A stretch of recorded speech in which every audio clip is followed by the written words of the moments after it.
The Middle East implies diversity by history. It's the birthplace of three religions, and it has had a huge ethnic and religious diversity, but sadly less so than 100 years ago due to genocide, wars, and migration. It has now about 410 million people in the region. Most are Arabs and most are Muslims, but not all Arabs are Muslims and not all Muslims are Sunni. But what do you see, I mean, in the future scenario here? Do you think that the Middle East is going towards less and less diversity, and that we'll have a series of mono-ethnic statelets or states? Well, I don't think it will go sort of that far systematically, but I do think that there is something of a trend in that direction. I mean, the first big step away from the diversity of the Middle East is with the Jewish migration to Israel in the post-1945 period. You still, I mean, Iran is a highly diverse country. I think Farsi, the Persian population, is about 50% of the country. Iraq has started to lose a lot of its diversity, really in the last, this century. And because of the pressure of war and conflict, and I mean now that has become very visible with the pressure on the Yazidis and so on. But that is the most recent example of pressures which are narrowing down that diversity there.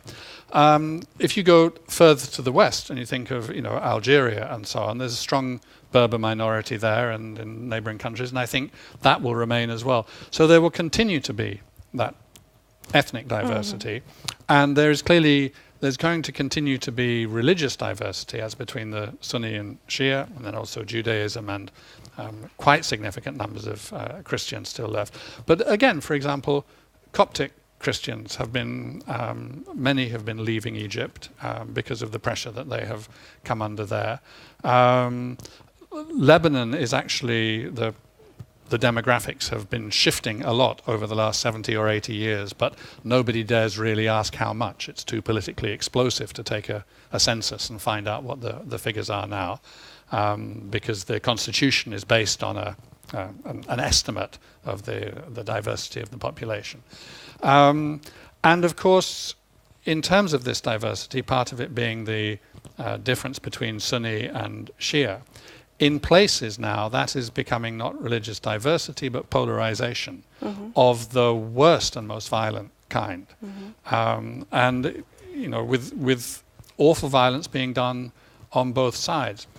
One part of the story of the rise of what we now call by various different names, ISIL, ISIS, Islamic State, Daesh, whatever.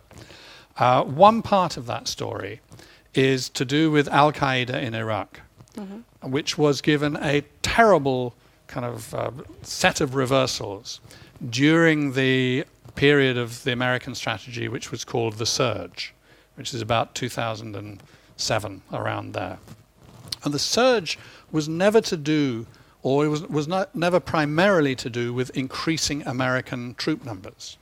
The core to the strategy, and it was quite successful in its own terms strategy, was a coalition between US forces and Baghdad government and traditional Sunni leaders, turning their militias against Al-Qaeda. That surge having kind of had some successes, and you can see it in the figures for deaths each month, that after the surge, the number of deaths each month is declining sharply. It's not what you in Sweden would call normality, but it was getting much closer towards normality than Iraq had known for the previous 4 years. Right?